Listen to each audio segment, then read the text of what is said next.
बिस्मिल्लाहिर्रहमानिर्रहीम, अस्सलाम वालेकुम। My name is Hina Shaukat और मैं Afaq sun series grade 3 general knowledge यानी कि मालूमात आमा की टीचर हूँ। आज के इस लेक्चर में हम पढ़ने जा रहे हैं सबक नंबर 4, जिसका टाइटल है मादा यानी कि मैटर। इस यूनिट के 2 SLOs हैं। First of all we will discuss कि मादा क्या होता है यानी कि मैटर क्या होता है और उसकी हालतें कौन कौन सी है, और फिर हम ये भी देखेंगे कि मादा की जो मुख्तलिफ हालतें हैं वो किस तरह से तबई खसूसियात अलग होने की वजह से एक दूसरे से मुख्तलिफ हैं। चलिए शुरू करते हैं मादा और उसकी हालतों से। आपकी किताब में बात हो रही है हिना की। हिना अपने माहौल में मौजूद चीज़ों की फहरिस्त बनाती है यानी कि लिस्ट बनाती है। आप भी अपने इर्द गिर्द मौजूद चीज़ों की लिस्ट बना सकते हैं। तो जब आप अपने इर्द गिर्द मुख्तलिफ चीज़ों पर नज़र डालेंगे तो आप देखेंगे कि तमाम चीज़ें एक जैसी नहीं हैं। अगर आप अभी अपने इर्द गिर्द देखेंगे तो you can see a table, a chair, आपको दीवार नज़र आ सकती है, किताब नज़र आ सकती है, या फिर कोई ईंट नज़र आ सकती है। सो इस तरह की बहुत सी चीज़ें आप देख सकते हैं। ये सब चीज़ें मादी अशिया कहलाती हैं। These all consist of matter. अब मैटर या फिर मादा क्या होता है? हर वो चीज़, हर वो शय जो कि जगह घेरती है और वज़न रखती है, हम उसे कहते हैं कि वो मादा है। मादी अशिया का जो वज़न है वो भी एक दूसरे से मुख्तलिफ हो सकता है। जैसे कि अगर आप किताब उठाएंगे तो वो हल्की होगी, लेकिन अगर आपको कुर्सी या फिर मेज़ उठाना है तो वो भारी होगा। सो जो चीज़ें हैं वो वज़न के एतबार से भी एक दूसरे से मुख्तलिफ हो सकती हैं। इसी तरह जो अलमारी है वो भी भारी होगी, जबकि जो कुर्सी है वो अलमारी के मुकाबले में हल्की हो सकती है। सो आप भी अपने इर्द गिर्द मौजूद मुख्तलिफ चीज़ों को लिख सकते हैं जिन्हें आप मादा या फिर मैटर कह सकते हैं। अगर आप इन्हीं चीज़ों को गौर से देखेंगे तो यू विल सी कि ये सब की सब चीज़ें एक ही हालत में नहीं होती। जैसे कि पानी। अब पानी और किताब एक दूसरे से मुख्तलिफ हैं। अगर आप अपने इर्द गिर्द देख रहे हैं तो हमारे इर्द गिर्द हवा भी मौजूद है जिसमें हम सांस लेते हैं। सो इसी बेस पे हम कैटेगराइज कर सकते हैं मैटर को, यानी कि मादा की हालतों को। मादा 3 हालतों में पाया जाता है, ठोस, माया और गैस, यानी कि सॉलिड, लिक्विड एंड गैस। चलिए इन हालतों के बारे में 1 बाय 1 डिटेल में डिस्कस करते हैं। सबसे पहले हम डिस्कस करेंगे ठोस यानी कि सॉलिड्स को। ठोस हर वो चीज़ होती है जिसकी मखसूस शक्ल होती है। हम कह सकते हैं that it is having a definite shape, उसकी ख़ास शक्ल होती है और ये मखसूस जगह घेरती है, यानी कि इसका वॉल्यूम भी फिक्स्ड होता है। जैसे कि एक किताब या फिर एक कुर्सी, अगर आप उसे एक जगह पर रख देंगे तो वो उसी जगह पर पड़ी रहेगी और उसकी जो शेप है वो भी चेंज नहीं होगी और जितनी जगह वो घेर रही है वो भी चेंज नहीं होगी। सो इनकी मखसूस शक्ल होती है, मखसूस बनावट होती है और जिसामत के मुताबिक वो जगह घेरती हैं। और सबसे बड़ी बात यह है कि ये खुद ब खुद अपनी शक्ल तब्दील नहीं कर सकती। तो अगर ये अपनी शक्ल खुद ब खुद तब्दील नहीं कर सकती तो हम उन्हें कहेंगे ठोस अशिया। आप अपने इर्द गिर्द बहुत सी ठोस अशिया देख सकते हैं, जैसे कि पंखा या फिर किताब या फिर एक कुर्सी या फिर दरवाज़ा या फिर दीवार। ये सब की सब ठोस अशिया हैं, यानी कि they are having a fixed shape and a fixed volume. लेकिन अगर आप पानी पे नज़र डालेंगे तो वो ठोस नहीं है, क्योंकि उसकी जो शेप है वो फिक्स्ड नहीं है। आप अभी इसका मुशाहिदा भी कर सकते हैं। अगर आप पानी को ग्लास में डालते हैं तो वो ग्लास की शक्ल इख्तियार कर लेता है। अगर आप उसे किसी जग में डालेंगे तो वो जग की शक्ल इख्तियार कर लेगा। अगर ग्लासों की शक्ल एक दूसरे से मुख्तलिफ है तो उसमें डले हुए पानी की शक्ल भी एक दूसरे से मुख्तलिफ हो सकती है। तो हम कह सकते हैं कि कुछ मादा अशिया ऐसी भी हैं जिनकी जो शेप है वो फिक्स्ड नहीं होती और वो जो अपनी शेप है वो अकॉर्डिंग टू द कंटेनर, यानी कि जिस चीज़ में हम डाल रहे हैं उसके मुताबिक अपनी शेप को चेंज कर सकता है, लेकिन उसका जो वॉल्यूम है वो सेम ही रहता है। अगर आपके पास 100 ml जूस है तो अगर आप उसे ग्लास में डालेंगे तो भी वो 100 ml रहेगा, अगर आप उसे जग में डालेंगे तो भी वो 100 ml ही रहेगा। सो माया यानी कि लिक्विड, हम ऐसे मैटर को कहते हैं जिसकी जो शेप है वो फिक्स ना हो लेकिन उसका वॉल्यूम यानी कि जो उसने जगह घेरनी है वो फिक्स्ड हो। तो दूध, पानी या फिर जूस वगैरह ये सब माया हालतों की मिसालें हैं। The third state of matter वो होती है गैस। आपने गैस का नाम बहुत बार सुना होगा। हवा में बहुत सी गैसें मौजूद हैं। अब जो गैस है उसकी ये खसूसियत है कि शेप तो उसकी इंडेफिनिट होती है, यानी कि उसकी कोई मखसूस शेप नहीं है, लेकिन वो जो जगह घेरती है वो भी मखसूस नहीं होती। एक गैस को जितनी भी अवेलेबल स्पेस दी जाए वो उसी में स्प्रेड आउट कर जाती है, यानी कि उसको आप जितनी भी जगह देंगे वो उसी में फैल जाएगी। जैसे कि अगर आप कमरे के एक कॉर्नर में स्प्रे कर रहे हैं परफ्यूम जो कि गैस की फॉर्म में होगा, तो वो पूरे कमरे में फैल जाएगा।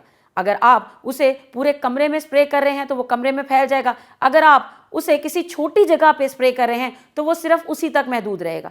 So it depends on the shape of the container कि उसने कितनी जगह घेरनी है। सो ऐसी तमाम चीज़ें जो ना तो कोई फिक्स्ड शेप रख रही हैं, ना ही उनका वॉल्यूम फिक्स्ड है, हम उन्हें कहते हैं गैसेस। मिसाल के तौर पे धुआं, जैसे कि आप इस तस्वीर में देख रहे हैं कि एक फैक्ट्री से धुआं निकल रहा है, तो धुएं की कोई शेप नहीं है, और अगर आप इसे गौर से देखेंगे तो यू कैन सी कि ये स्प्रेड कर रहा है, यानी कि इसका कोई फिक्स्ड वॉल्यूम भी नहीं है। हमारे पास एयर में बहुत सी गैसेस मौजूद हैं, जैसे कि oxygen gas, carbon dioxide gas, nitrogen gas, तो ये सब की सब गैस की मिसालें हैं। इसके अलावा हम सुई गैस भी इस्तेमाल करते हैं। हम गैस को सिलेंडर में भी भरवाते हैं तो वहाँ पे वो सिलेंडर की शेप ले लेती है। So these are some examples of gases. So हमने देखा कि जो मैटर है, यानी कि मादा जिसका कोई वजन होता है और वो जगह घेरता है, उसकी 3 हालतें हो सकती हैं, ठोस, माया और गैस, यानी कि सॉलिड, लिक्विड और गैस।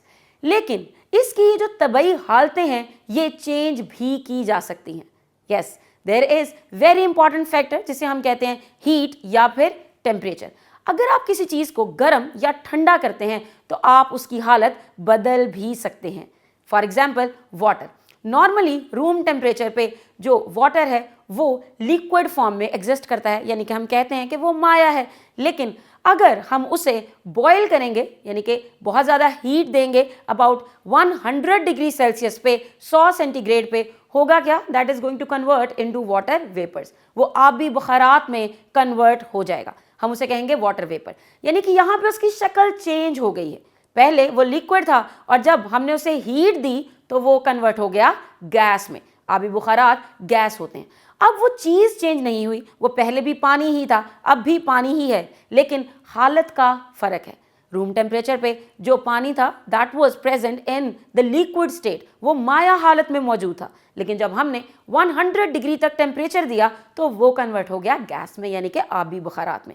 इतना ही नहीं, अगर आप उसे बहुत ज़्यादा ठंडा करेंगे, यानी कि पानी को फ्रीज़र में रख देंगे अबाउट एट 0 डिग्री सेल्सियस, यानी कि टेम्परेचर बहुत ही कम कर देंगे, तो उसकी जो हालत है वो कन्वर्ट हो जाएगी इनटू सॉलिड, यानी कि वो ठोस अशिया में चेंज हो जाएगा, और वो जो ठोस शय बनेगी उसे हम कहते हैं बर्फ़। जैसे कि आप तस्वीर में देख सकते हैं कि पानी जो लिक्विड होता है, अगर आप उसे बहुत ज़्यादा हीट देंगे तो वो आबी बुखारात में कन्वर्ट हो जाएगा, और अगर आप हीट बहुत कम कर देंगे, यानी कि टेम्परेचर बहुत ज़्यादा डिक्रीज़ कर देंगे, आप उसे बहुत ज़्यादा ठंडा कर देंगे, तो वो कन्वर्ट हो जाएगा ठोस में, यानी कि बर्फ़ में। सो हमने देखा है कि किसी भी मैटर की जो तबई हालत है हम उसे चेंज भी कर सकते हैं, और किस तरह चेंज कर सकते हैं, उसे हीट प्रोवाइड करके, या फिर उससे हीट गेन करके, या फिर उसकी हीट डिक्रीज करके। So there are ways in which जो सॉलिड, लिक्विड, गैस हैं वो अपनी हालतें तब्दील भी कर सकते हैं। सो हमने आज के इस लेक्चर में डिस्कस किया है मैटर को, यानी कि मादा, उसकी हालतें, और ये भी देखा है कि मादा की तबई हालतें किस तरह से तब्दील की जा सकती हैं। चलिए इस नॉलेज को अप्लाई करते हैं। आपकी स्क्रीन पे कुछ क्वेश्चंस नज़र आ रहे हैं तो इनका आंसर्स देख लेते हैं। सबसे पहला सवाल है, दुरुस्त जवाब का इंतखाब करें। स्टेटमेंट नंबर 1 इज मादा की हालतें हैं। हमने इसी लेक्चर में देखा है कि मादा की 3 हालतें होती हैं, सो पहली ही ऑप्शन करेक्ट ऑप्शन है। दूसरी स्टेटमेंट है मखसूस शक्ल रखती है और मखसूस जगह घेरती है। अगर दोनों चीज़ें फिक्स्ड हैं, ख़ास हैं, स्पेशल हैं, तो जो स्टेट ऑफ मैटर होती है, जो मादा की हालत होती है, वो होती है ठोस। So third option correct option है। माया की मिसाल है, अब आप नीचे एग्जाम्पल्स देख लें, बस्ता, पानी और धुआं। सो इसमें से जो पानी है, सिंस पानी की मखसूस शेप नहीं होती लेकिन मखसूस वॉल्यूम यानी कि हुजम ज़रूर होता है, तो हम कह सकते हैं कि जो माया की मिसाल है वो यहाँ पे पानी है, यानी कि second option is the correct option. Fourth statement है तमाम दस्तयाब जगह घेरती है, यानी कि कौन सी ऐसी मादा की हालत है जो कि जितनी भी उसको अवेलेबल स्पेस होगी उसमें जगह बना लेगी। सो ठोस, माया और गैस में से इसका आंसर है गैस। सेकंड क्वेश्चन है, दुरुस्त जुमले के सामने टिक और गलत के सामने क्रॉस का निशान लगाएं। तो पहली स्टेटमेंट है मादा चीज़ें ना तो वज़न रखती हैं ना जगह घेरती हैं। ये बिल्कुल गलत है क्योंकि मादा चीज़ें वज़न भी रखती हैं और जगह भी घेरती हैं। तो इसके आगे आप क्रॉस का निशान लगाएंगे। अलमारी वज़न में हल्की होती है और बस्ता भारी होता है। आप उठाने की कोशिश भी कर सकते हैं, यकीनन अलमारी वज़न में भारी लगेगी। तो ये स्टेटमेंट भी दुरुस्त नहीं है, इसके आगे भी आप क्रॉस का निशान लगाएंगे। अब इसी टॉपिक से रिलेटेड कुछ क्वेश्चंस के आंसर्स भी लिखने हैं आपको, लेकिन इन आंसर्स को लिखने से पहले you will go through the chapter once again and you will discuss the concept with your teacher as well. पहला सवाल है मादा किसे कहते हैं, मिसालें दें, यानी कि आपको डेफिनेशन लिखनी है और फिर उसकी एग्जाम्पल्स देनी है। दूसरा सवाल है ठोस, माया और गैस में क्या फ़र्क है, मिसालों से वाज़िया करें। और तीसरा सवाल है कमरे के एक कोने में खुशबू या एयर फ्रेशनर छिड़कें, मुशाहिदा करें और लिखें खुशबू कहाँ तक फैली है और इसने कितनी जगह घेरी है। मुझे उम्मीद है कि आप इन तीनों सवालों के आंसर भी आसानी से कर सकेंगे। सो हमने आज के इस लेक्चर में मादा को डिस्कस किया है। हम अपने आने वाले लेक्चर में मज़ीद किसी इंटरेस्टिंग से टॉपिक को डिस्कस करेंगे। तब तक के लिए अपना ख्याल रखिए, पढ़ते रहिए। अल्लाह हाफ़िज़।